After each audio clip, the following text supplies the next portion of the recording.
80. All I need is one mic. With a KBLA Talk 1580 editorial, I'm Tavis Smiley. Let me be clear about what we're witnessing here. A textbook case of talking about communities instead of talking with them. Pedro Pizarro, president and CEO of Edison International, found time this week to sit down with the LA Times to discuss their so-called fast pay program for those impacted by the Altadena Eaton Canyon fire. We think it is neither fast nor fair, but when we organized the community town hall, Southern California Edison first confirmed participation and then abruptly canceled. There was no time available on Mr. Pizarro's calendar for a face-to-face conversation with the individuals and families who have lost everything due to the negligence of Southern California Edison. This is not an accident. This is a choice about who deserves direct engagement and who gets managed through press statements. When you talk to the LA Times about people, you control the narrative. You get to frame the issues on your terms, with your spin, filtered through journalists who may or may not push back. But when you show up to a town hall, you face real questions from real people experiencing real problems. There's no PR buffer. There's real accountability. This pattern of being available to corporate media, but unavailable for community dialogue, sends a clear message about whose voices matter and whose don't. It's the kind of disrespect that hides behind busy schedules and prior commitments, but the community sees right through it. If these issues are important enough to discuss with the LA Times, they're important enough to discuss directly with the people living them. Anything less isn't just disrespectful, it's a fundamental failure of leadership and accountability. Mr. Pizarro says in the LA Times interview, I need to go to the supermarket in Pasadena or Altadena and be able to look people in the eye. We want to do the right thing for our community. You had a chance to look folk in the eye at our town hall meeting last week, but you didn't show up. And then we invited you for a one-on-one conversation here at the station, but you have yet to confirm. So please stop with the gaslighting. With the KBLA Talk 1580 editorial, I'm Tavis Smiley, and as always, we welcome your feedback.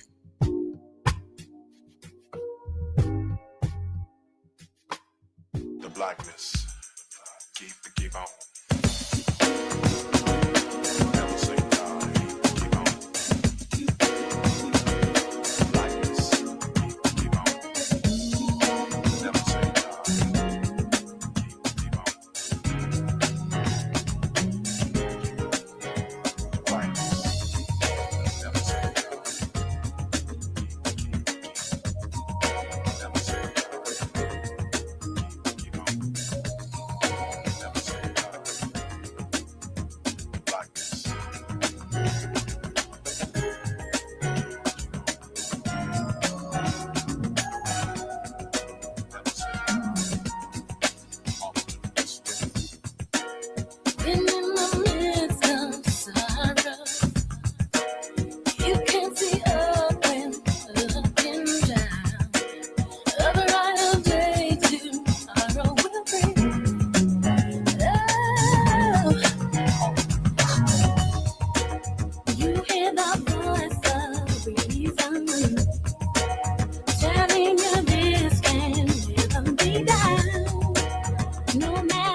You are listening to and streaming A More Perfect Union on KBLA Talk 1580. I'm Dr. Nii-Quartelai Quartey, your host and White House correspondent, joining you here in LA. It's a cold LA, but it's LA nonetheless. I'm in touch, and so you be in touch. Follow me on all the socials at Dr. Nii-Quartelai. Just type in Dr. Nii-Q, DRNIIQ, and there I am, fresh for you to follow. Also, be sure to download the KBLA app to listen to us live or on demand, or you can just tell Alexa to play KBLA Talk 1580. And there we are for your listening pleasure. Last but not least, subscribe to A More Perfect Union podcast. That way you'll never miss an episode. Now, just a few acknowledgments here. Number one, shout out to the folks over at NABJ LA, the National Association of Black Journalists LA chapter. They recently had their scholarship and awards soiree celebrating 45 years of work. And they honored a number of colleagues, including Tim Pulliam for outstanding impact in journalism. Also, the Local Legacy Award went to Pat Harvey, and the Excellence in Entertainment Media Award went to Angelique Jackson. They just had this soiree this past Friday. I was in Washington, D.C., but there with them in spirit. I know Pat Harvey, for example, has been an incredible inspiration for a long time. I remember when I first moved to LA as an undergrad at USC, and I remember watching this captivating Black woman deliver the news. And I've been a fan of hers ever since. And so congratulations to them. And then in another announcement, specifically for the brothers, there's a meditation for Black men who do too much that is coming up. It's a part of a mass meditation moment, and taking place on November 22nd on Zoom. November 22nd, 2025 on Zoom. You can register at freepeace.us/MFBMWDTM. Just go ahead and register there. It's at 11 a.m. Eastern, 8 a.m. Pacific.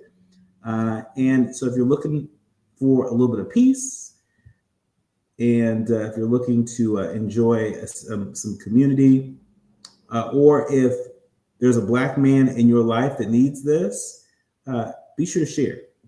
I'm going to find a way to also save the link on my Instagram account. So you all can go after the show to Dr. Nii-Quartelai on Instagram, and you can click on the link and go right there to register. I think it's important.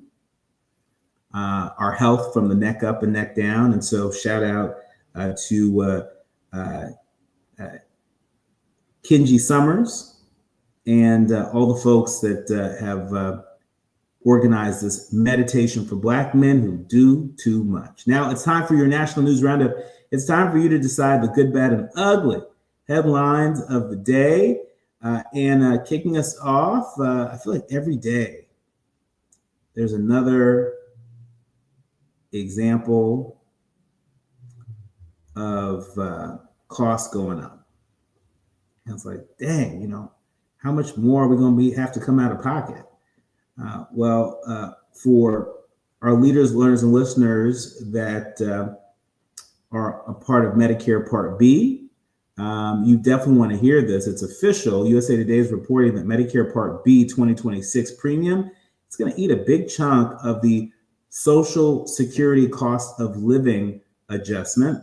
Medicare costs will eat up much of that cost of living adjustment next year for older Americans. The standard monthly premium for Medicare Part B, which covers outpatient care, doctor services, durable medical equipment, and preventive services, will be $202.90 in 2026.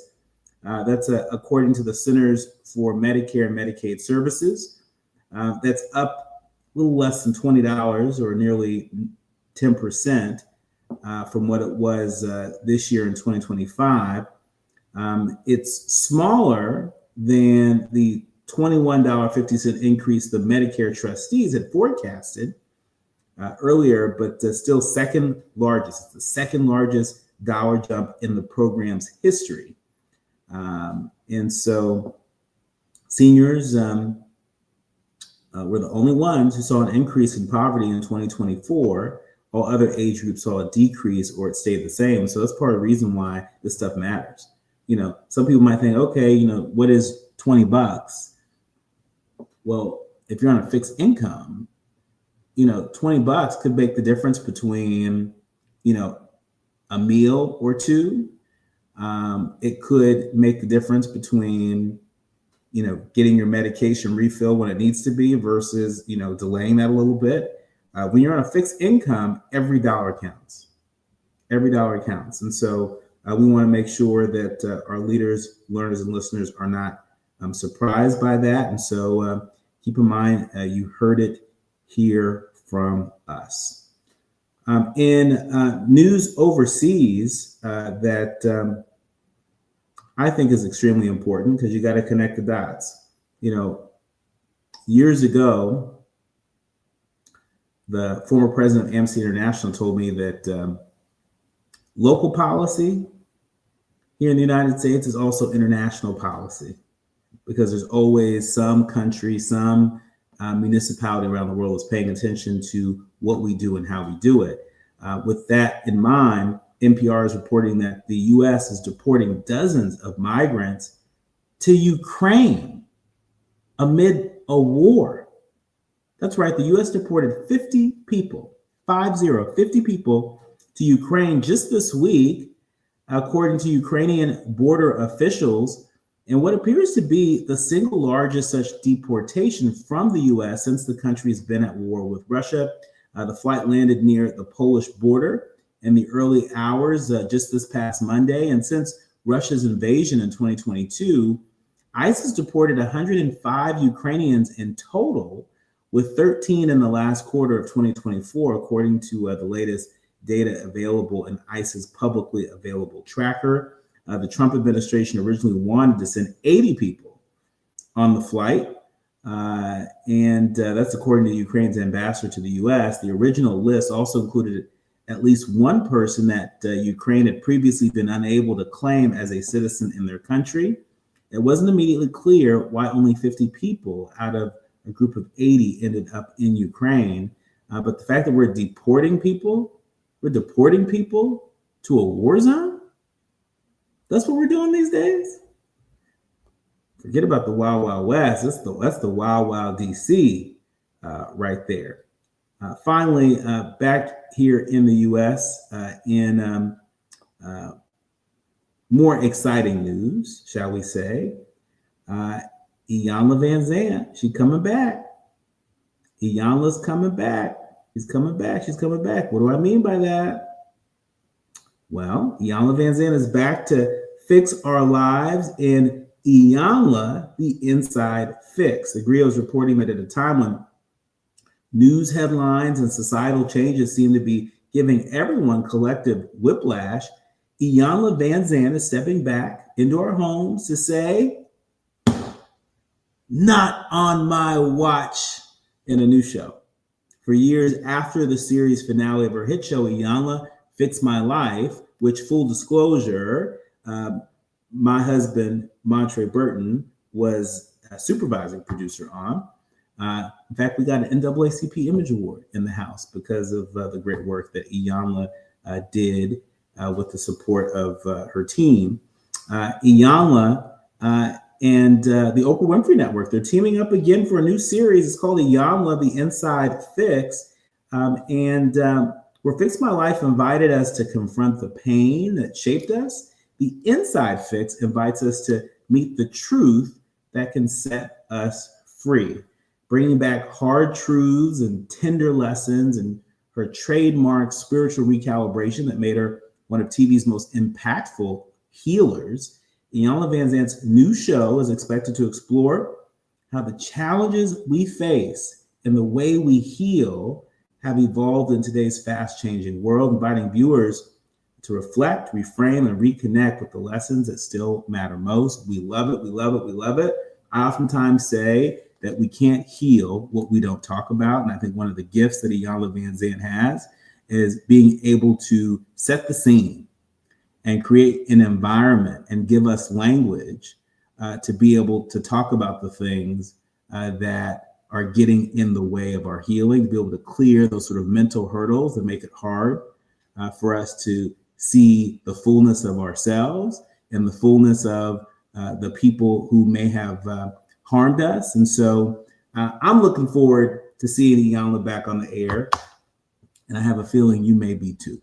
When we come forward, we're shifting gears. I am delighted to share my conversation with the one and only Chris Matthews. Remember Hardball on MSNBC? Yeah, Chris Matthews wasn't playing hardball with me, as we talked about his newest book on Robert F. Kennedy. And I even got him a chance to weigh in. I gave him a chance to weigh in on news of the day. And so when we come forward, Chris Matthews makes his More Perfect Union debut. You're listening to KBLA Talk 1580. More when we come forward. You're listening to A More Perfect Union on KBLA Talk 1580. We've got a lot to talk about. Texting privacy policy and terms and conditions posted at textingterms.us. Texting enrolls you for recurring automated text marketing messages. Message and data rates may apply or price stop, opt out. Hey man, how did the date go? I had to cancel. I don't get paid until Friday. You didn't know that you can get up to a $750 paycheck advance with the current app? Where was that information yesterday? All you have to do is download the app, see if you qualify. $750. Boom. You think I should call her back? Yeah. I'm going to do it. All right. Need money before payday? Current has you covered. Set up an eligible direct deposit to see if you qualify for a paycheck advance of up to $750. Get ahead with Current. Text ACTION to 323232 to sign up today. That's ACTION to 323232. ACTION to 323232. ACTION to 323232. Paycheck advance is offered by FindCo Advance LLC, a financial technology company, not an FDIC-insured bank. Eligibility and available amounts may vary and are subject to change at any time. For full terms and conditions, visit current.com or call 1-888-851-3177 for more information. Let's go! You're still glowing, flirting, grooving. You've still got it. But your immune system weakens as you age, making it harder to fight flu, pneumococcal pneumonia, RSV, and COVID-19. Vaccines are a key part of any health routine and help strengthen your immune response. Ask your doctor or pharmacist which vaccines you need. Schedule in minutes at vaxassist.com. Sponsored by Pfizer. Let's go! An official message from Medicare. Medicare plans change from one year to the next. And this year, it's important for you to review your current coverage and compare all your options during Medicare open enrollment. Compare health plans, drug coverage, and costs. See if you can save some money, and don't forget to make sure your drugs are covered. Open enrollment ends December 7th. Visit Medicare.gov or call 1-800-MEDICARE. Paid for by the U.S. Department of Health and Human Services. KBLA Talk 1580. We've got a lot to talk about.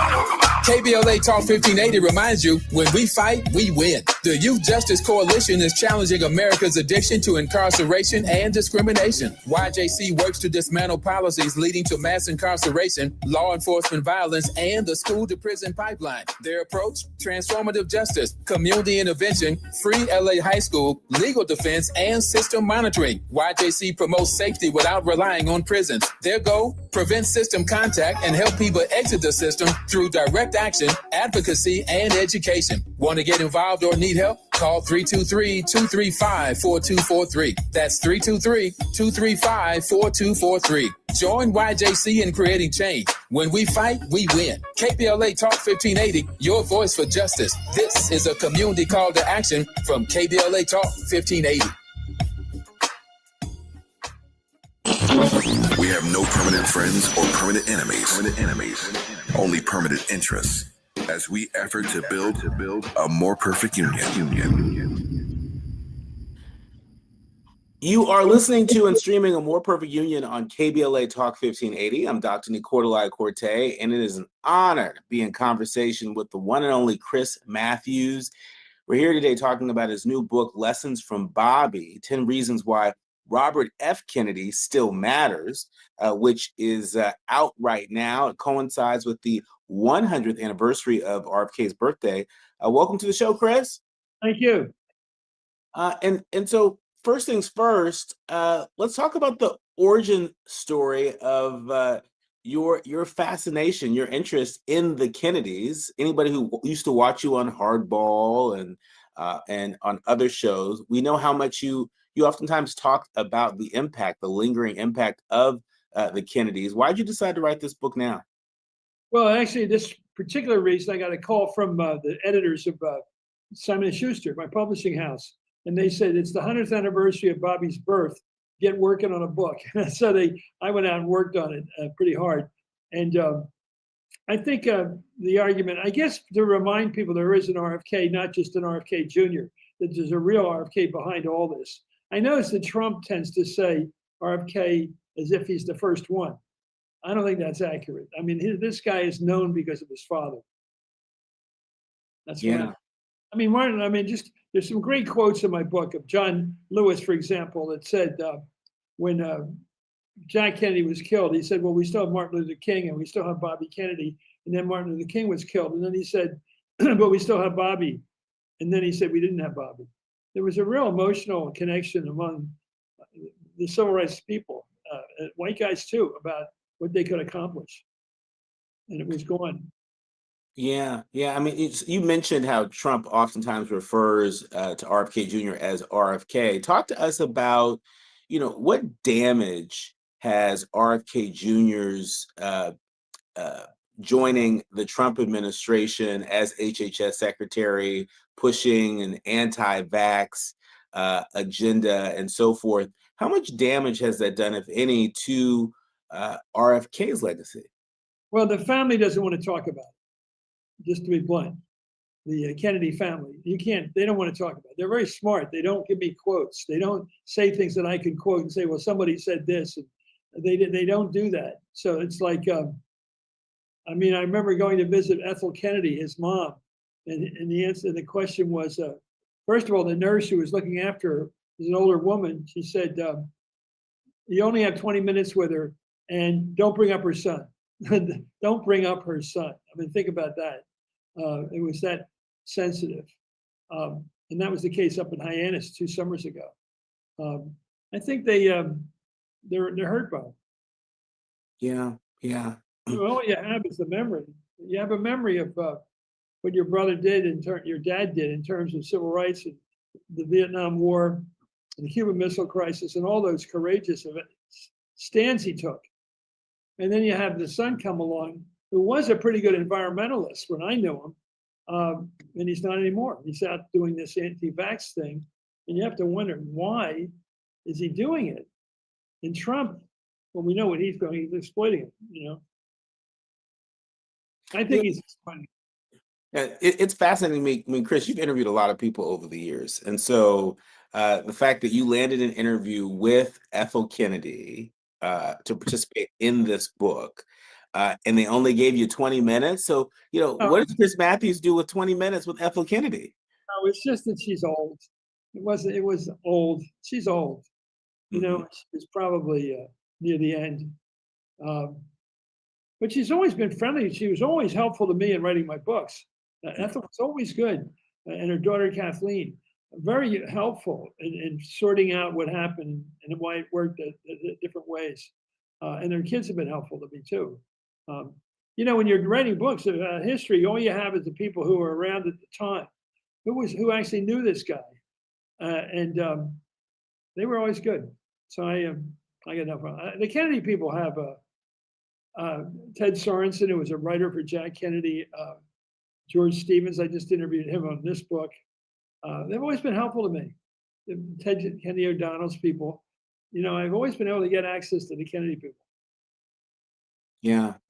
So let's talk about Robert F. Kennedy's relationship to the Black community, because we are a Black owned and operated station. It's a big part of our audience. But when I think of the legacy of R.F. Kennedy, I know that it's a legacy that matters to Black people. Talk about, your book, Lessons from Bobby, and why Robert F. Kennedy still matters to Black America as, we attempt to navigate the, anti-racist, the racist vitriol that is out there today, the anti-diversity, equity, inclusion efforts. Talk to us about why we should take a look back at Robert F. Kennedy and his contribution to America as we make an effort to move forward. Well, let's be blunt about it. You watching the SEC football? Those schools are integrated. Bobby Kennedy did that. He integrated Ole Miss. The governor of that state said that boy, that's what he used that language, James Meredith, is not going to go to that school. They said he's not going to go to that school. Now today, James Meredith has a statue down there in Oxford, Mississippi. George Wallace They all had a foot. They all stood up to Bobby. These guys, these angry white people. They did not. It's one of the reasons Bobby really got into civil rights. He realized the anger on the faces of these people when they were out in the street corner screaming at James Meredith, a good guy, treating him like this alien. Like, what is this about? He saw that when his top guy, John Siegenthaler, got his head bashed in by some guy down there, a rioter. He learned about that hatred, and so I think he learned about it from Harry Belafonte and James Baldwin. He got to know these guys. A young civil rights guy was a fighter for the Freedom Riders, and he said, "I'm not going to go." They try to recruit me into the army to fight in Vietnam. I'll pull a gun. And Bobby said, "I don't like that." And then a couple of days later, he said, "If I were that kid, I'd have the same attitude." So he learned all of that. One thing I think is just a slow answer to your question. He learned. He listened and he learned and he identified. And he said he once didn't care about Black civil rights, but then he did care. He evolved. And that's what people like John Lewis kept saying about him. He evolved all the time. And he got involved. He went to South Africa and he got involved. He went to California and he got involved with Cesar Chavez. He was one of the, to be blunt about, one of the white people you got to work on because he was capable of change, capable of evolution. And he would think, if there's been a hope for civil rights, and there has been, it's the people that have changed. The people that you can look into their eyes and say, that guy didn't look at me the same way 20 years ago. There's something going on here. And I think that's the case. And I think what you want is a changing person. And God, he did change. And it's astounding what he went through. He was beat up by people that just didn't agree with him. And I think Dr. King had an amazing view of things. When Jack Kennedy gave that speech advocating civil rights in June of 1963, he said, that white man has just hit the ball out of the park. I mean, I am amazed by it, that white man. That's how he said it. That it wasn't like he was a natural, but when Bobby got to him, he became a natural. Bobby really was the inspiration to a lot of this stuff, the good stuff. And it's hard to believe it happened so recently in my lifetime. Yeah. The audience is listening, thought-provoking, eye-opening, heart-rendering. This is where authentic voices meet powerful discussions on culture, community, and change. This is where Black voices matter. He's breaking boundaries, amplifying diverse perspectives, and tackling the issues that matter most to you. You're inside A More Perfect Union with Dr. Nii-Quartelai Quartey on KBLA Talk 1580. I'm Amber Payton with BIN News Now. The government shutdown deal includes a ban on hemp products with over 0.4% THC set to take effect in a year. Advocates have an opportunity to talk to lawmakers about regulating rather than prohibiting hemp products. Heather Fazio with the Texas Cannabis Policy Center says they already have one big name backer.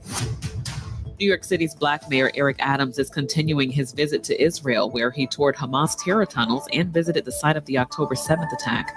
Adams is meeting with Israeli officials and business leaders before heading to Uzbekistan for a multi-day trip. And One United Bank, the nation's largest Black-owned bank, has launched Wise One, an AI-powered money management app designed to help the Black community build wealth and make smart financial decisions. Partnering with Google, One United is offering Wise One free for the first year to 10,000 users. Get BIN News Now on demand 24/7 on the iHeartRadio app. It's a work zone on the 134. This is westbound out of Glendale from the 5 as you continue ahead towards Riverside Drive. The right lane's off limits. Caltrans got it shut down to do some emergency road work after all this rain that we've received. Big delays away from Glendale Avenue. A stall in Baldwin Park on the 10 eastbound before the 605.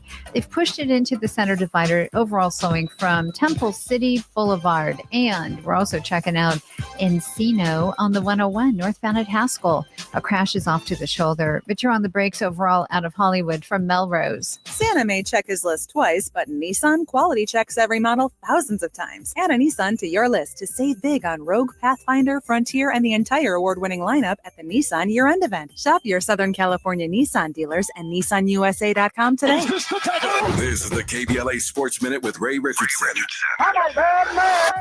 LeBron has made one decision about his career. He confirmed that he will not be playing for the U.S. men's basketball team in the 2028 Summer Olympics here in L.A. LeBron mentioned his decision during the Mind the Game podcast hosted by former NBA player and coach Steve Nash. LeBron, who turns 41 on December 30th, would be 43 when the Olympics kick off in July of 2028. LeBron has played in 4 Olympics, winning 3 gold medals and a bronze. The Lakers are listing LeBron as questionable for tonight's home game against Utah. Top 5 women's college basketball teams in this week's top 25 rankings: UConn, South Carolina, 5-0 UCLA, Texas, and LSU. USC dropped out of the top 5 after losing to South Carolina Saturday night at Crypto.com. USC is 2-1. The Trojans are at home tonight against the University of Portland. UCLA's next game is Sunday afternoon at home against HBCU Southern University. No debates, no speculation, just the info you need. That's your KBLA Sports Minute. I'm Ray Richardson on KBLA Talk 1580. All I need is one mic. With a KBLA Talk 1580 editorial, I'm Tavis Smiley. Let me be clear about what we're witnessing here. A textbook case of talking about communities instead of talking with them. Pedro Pizarro, president and CEO of Edison International, found time this week to sit down with the LA Times to discuss their so-called fast pay program for those impacted by the Altadena Eaton Canyon fire. We think it is neither fast nor fair, but when we organized the community town hall, Southern California Edison first confirmed participation and then abruptly canceled. There was no time available on Mr. Pizarro's calendar for a face-to-face conversation with the individuals and families who have lost everything due to the negligence of Southern California Edison. This is not an accident. This is a choice about who deserves direct engagement and who gets managed through press statements. When you talk to the LA Times about people, you control the narrative. You get to frame the issues on your terms, with your spin, filtered through journalists who may or may not push back. But when you show up to a town hall, you face real questions from real people experiencing real problems. There's no PR buffer. There's real accountability. This pattern of being available to corporate media, but unavailable for community dialogue, sends a clear message about whose voices matter and whose don't. It's the kind of disrespect that hides behind busy schedules and prior commitments, but the community sees right through it. If these issues are important enough to discuss with the LA Times, they're important to discuss directly with the people living them. Anything less isn't just disrespectful, it's a fundamental failure of leadership and accountability. Mr. Pizarro says in the LA Times interview, I need to go to the supermarket in Pasadena or Altadena and be able to look people in the eye. We want to do the right thing for our community. You had a chance to look folk in the eye at our town hall meeting last week, but you didn't show up. And then we invited you for a one-on-one conversation here at the station, but you have yet to confirm. So please stop with the gaslighting. With a KBLA Talk 1580 editorial, I'm Tavis Smiley, and as always, we welcome your feedback.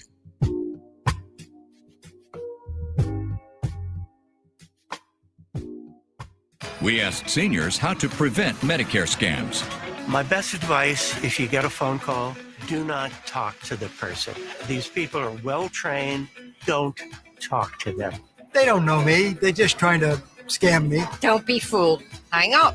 Just hang up. Never give out your Medicare number. They're going to get your number and put in a false claim. If I get a call from someone, I don't pick up the phone. And should I pick up the phone and they ask for information, then I hang up. How do you detect Medicare fraud? Just like I check my credit card statements, I check my Medicare statements monthly. Scammers can get a hold of your number, order medical devices through your account, and you're not even going to know about it if you don't look at your statement. Check your statement every month. If you get your statement and you see something that you know you did not have done, you report it.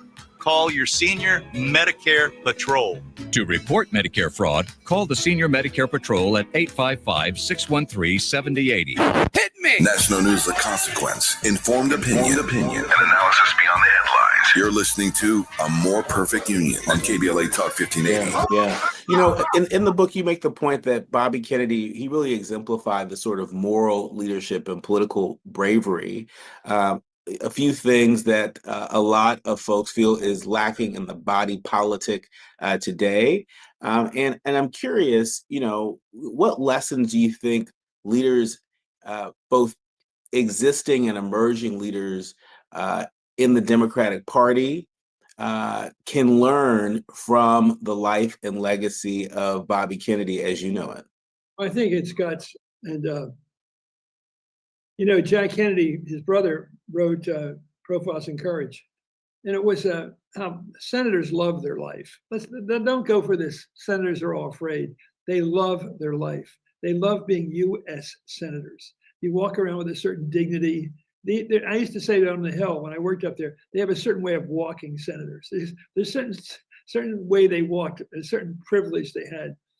And they were privileged people. And they thought themselves as personages, as Frank Moss, my old boss, used to say. These guys think of themselves as personages, special people. And they don't want to lose that. They don't want to lose. They don't want to get defeated. And when Trump threatens them with a primary challenge, they go, oh my God, I can lose this job. I love this job. I get to walk about, go to the Senate every day. I get to hang out with a bunch of other guys. I focus on nice intellectual things, not working in some grimy factory. I get to be this star, and they don't want to lose it. I'm sorry. And that's true with Republicans and Democrats alike. So you got to shake them out of that. You know, I've got senators I really look up to, but like Sherrod Brown, but I'm telling you, a lot of them don't really deserve all they got. But I think it's a lot about having the guts to be your independent self. Yeah. I mean, we definitely hear a lot of that from our leaders, learners, and listeners, just wanting, you know, our elected officials to keep it real, right? And do what you say you're going to do. You know, I mean, you know, take healthcare, for example. You know, we Democrats for 43 days saying that we're going to shut the government down because we believe healthcare is a human right. We believe that people should have the right to affordable health care, and we shouldn't allow these ACA premiums to go up. And then 43 days later, they emerge, they open up the government, and they say, you know, we're going to live to fight another day. Is that a part of what has made folks so cynical about our elected officials, about our politics today? First of all, I don't think any Republican in the Senate is going to back Obamacare. I think Thune and those rest of them, it's a religion with them. They will never back Obama's health care plan. They don't want him to be a hero. They don't want Pelosi to be a hero. They don't. They would have waited till February, March. I don't think they would have ever given in. So that's where I sympathize with their decision, because planes would be crashing, air traffic controllers would be walking off the job. All kinds of things could happen over Christmas and New Year's, because they will not give in. This is an ideological difference between Republicans and Democrats.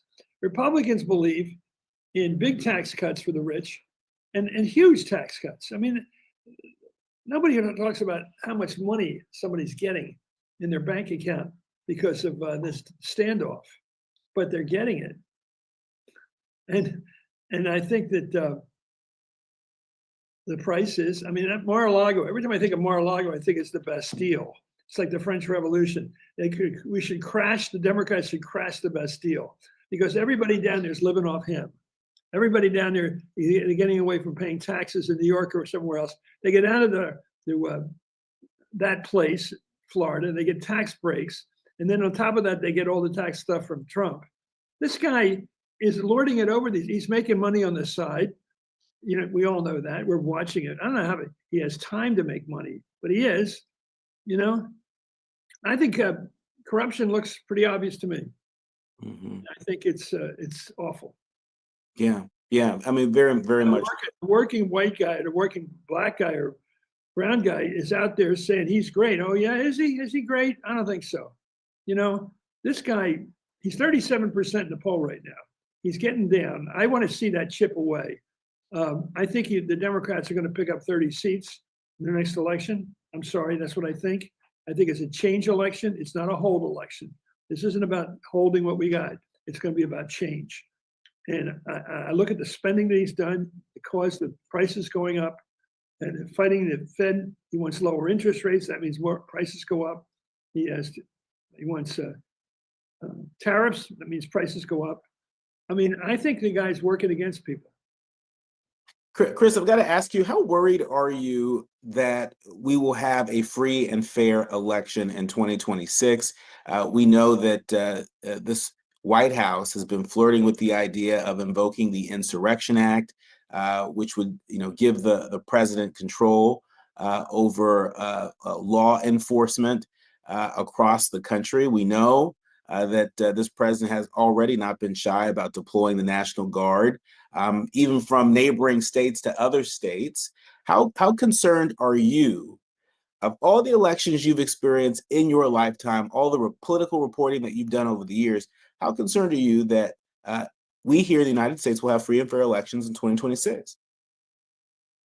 Well, I think that there's a threat.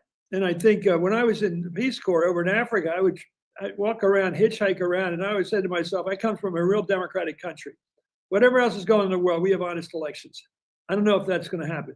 Trump has shown a willingness to deny the results of the 2020 election. He basically declared his vice president worthy of hanging. Let's face it, he was going to hang Mike Pence. He chased Mitt Romney around the Capitol. He saw those crazy people. He was willing to do that. He doesn't have any belief in the Constitution or the democratic system. He's willing to lie. There's Raffensperger down there in Atlanta that had the nerve to basically take him on. He recorded his conversation with the president of the States. That is so telling that you have to record the conversation with Donald Trump in order to keep the truth out there. And I worry about what you're worried about. I don't know how many ways.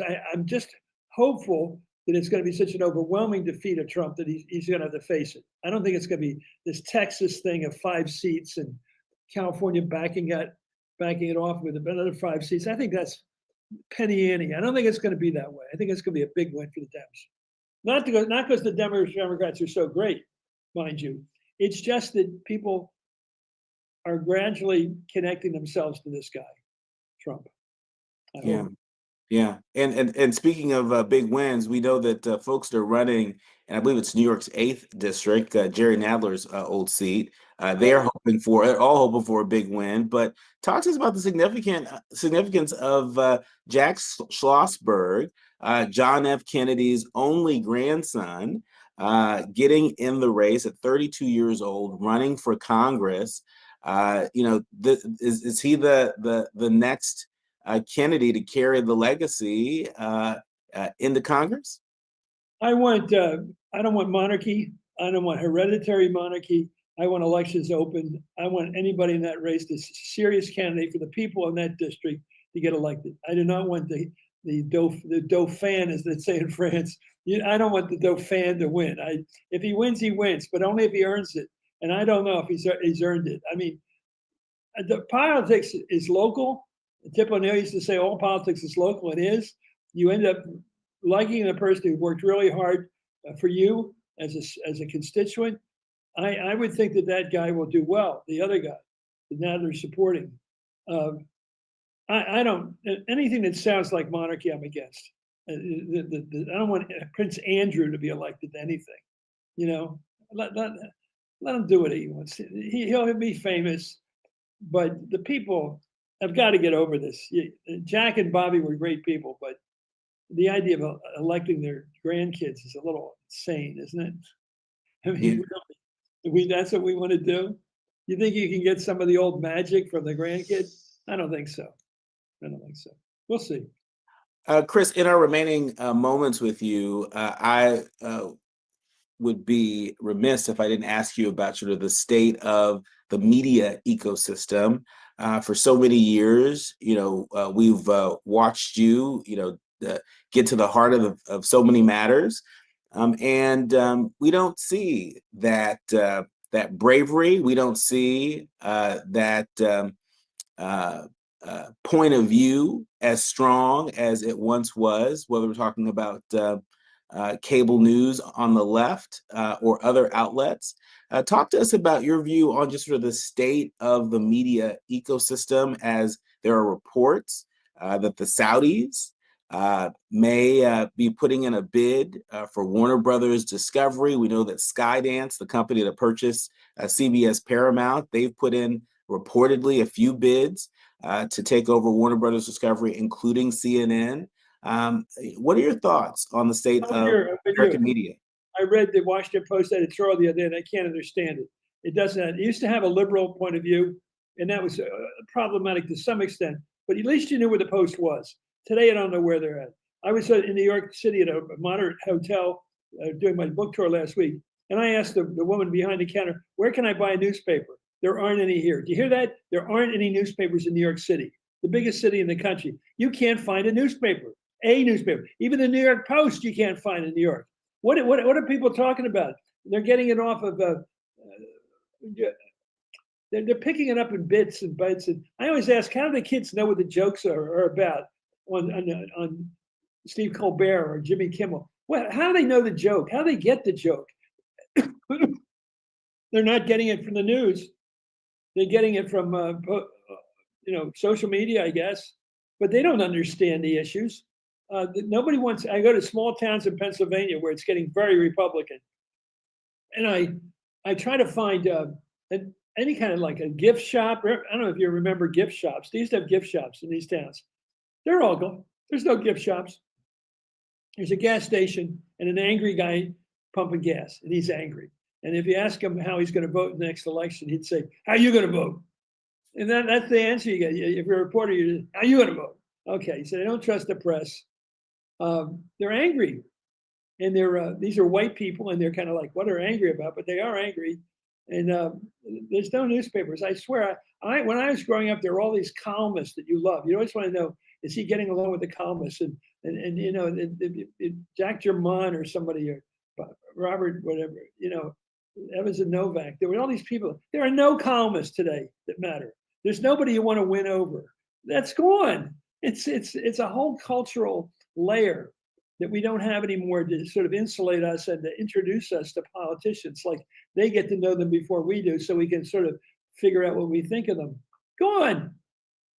So the Post used to be liberal. I used to like it. The Washington Post would be liberal, and the Washington Star, the afternoon paper, was the opposite. So one would cheer on the fact that inflation was coming down. The other would be cheer that unemployment is going down. But that's gone. It's just gone. I'm sorry. I think you need. I like the McLaughlin group. The old guys just fighting it out, and there's no fun anymore in terms of even thinking about things. Like, get your act together and try to figure this thing out. I don't know. There's some guys. I like Ali Velshi. There's some weekend shows that are pretty good. Right now. Well, clearly we have a lot of work to do. Our thanks to Chris Matthews. His book is out right now. Run, Don't Walk to pick it up. It's Lessons from Bobby. 10 Reasons Robert F. Kennedy Still Matters. It is a roadmap. And as Chris says, America's great when it tries at its best to be good. On the 100th anniversary of Robert F. Kennedy, this book serves as a great reminder. Thank you, Chris Matthews. Come back again anytime. Great guy. Thank you. So I said, what's roadmap? You got the word right out of the text. It is a roadmap to a better country. Thank you. Thank you. You've been listening to and streaming A More Perfect Union on KBLA. Striving to make America a nation as good as its promise. This is A More Perfect Union on KBLA Talk 1580. We've got a lot to talk about. The holidays can be a time of increased stress for those struggling with opioid or stimulant addiction. They can also be a time for pause, reflection, opportunity, and new beginnings. This holiday season, choose treatment and recovery Embrace the company of family and friends and create special moments. Find a proven opioid or stimulant addiction treatment provider near you at choosechangeca.org. September is World Alzheimer's Month, a time to shine a light on a public health crisis that deeply impacts Black families. 1 in 5 Black adults ages 70 and older is living with Alzheimer's disease, or AD, and the risk is twice as high compared to white adults. But AD isn't just forgetting a name or losing track of time. Signs of early AD could be repeating questions, missing appointments, or struggling with bills and daily tasks. These things aren't a normal part of aging. Here's the good news. Treatments are available that may help if AD is diagnosed early. If you notice changes in memory or daily routines, whether in yourself or a loved one, don't wait. Early diagnosis and intervention are key to managing AD effectively. To learn more about AD and a potential treatment option, visit treatalsearly.com. That's treatalzearly.com to learn more about the signs and symptoms and a potential treatment option. This message is brought to you by AZI. KBLA Talk 1580. We've got a lot to talk about. KBLA Talk 1580, connecting you with services and solutions. The Autopsy Initiative provides a second autopsy free of charge for victims' families who have lost their loved ones due to a police-related death. The services offered through the initiative include the completion of a second autopsy, disclosure of preliminary findings, and a final autopsy report. A police-related death is when an individual is harmed by police officers using deadly force, which results in an individual's death. Police-related death includes in-custody deaths, including those that arise during contact with law enforcement officers during arrest, pursuit, booking, transport, or incarceration. The Autopsy Initiative has a team of board-certified pathologists on call. An autopsy request may be completed by anyone with a close relationship with the victim, which may include the victim's spouse, partner, relative, close friend, or lawyer. To request a free second autopsy for a victim of police violence, please visit knowyourrightscamp.com. That's knowyourrightscamp.com. Then click on Autopsy, then click on Request. At KBLA, we believe in justice for victims of police violence. We say their names, and we don't black down. This is a community call to action from KBLA Talk 1580.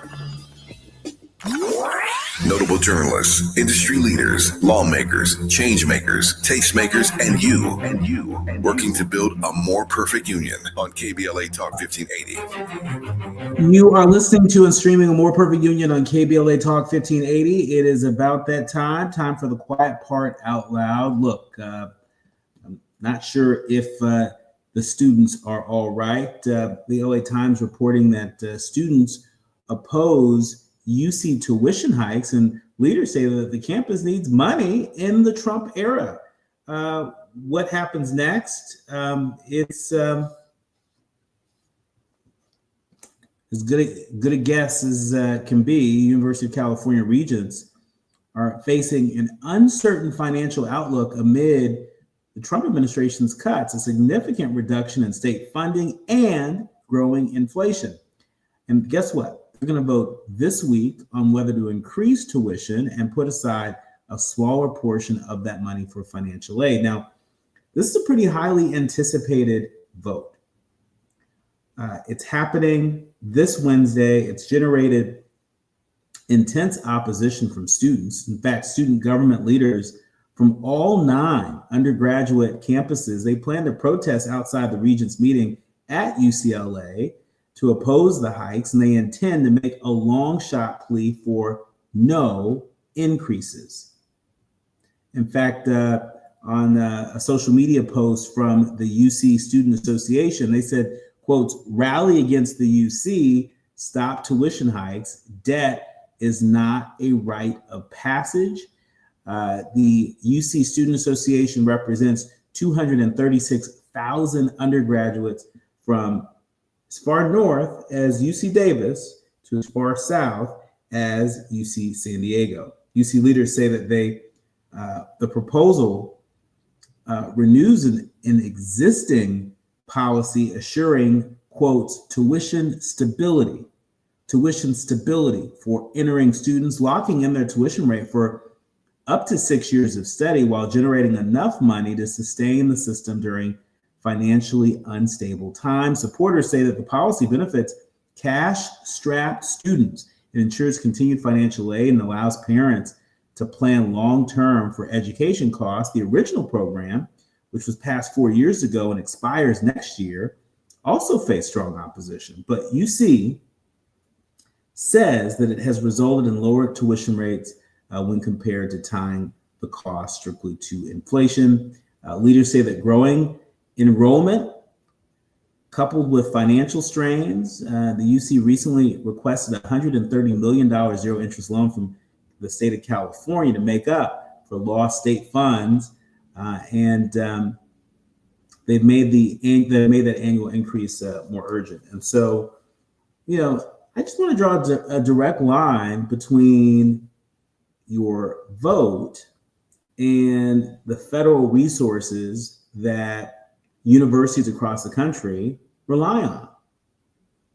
This is just a story of the UCs. I'm wondering how this is going to shake out for other universities who found themselves in a situation where they're dealing with some of the same political and economic headwinds. And so today, this story is about the UCs. Tomorrow, it could be about a university near you or maybe even your alma mater. We'll have to leave it there. My thanks to the entire village helps us produce a more perfect union each and every day. To our executive producer, the GOAT, Tavis Smiley, to our sound engineer, Brother Andy, to our show producers, Faraji, and Art, and Journey, and of course to each and every one of you, all of our leaders, learners, and listeners. We thank you. We appreciate you. We hope you've enjoyed today's show. And in the meantime, between today's show and tomorrow's show, do what you can from where you are with what you have, but by all means, do something. I'm Dr. Nii-Quartelai Quartey, and you've been listening to and streaming A More Perfect Union on KBLA Talk 1580.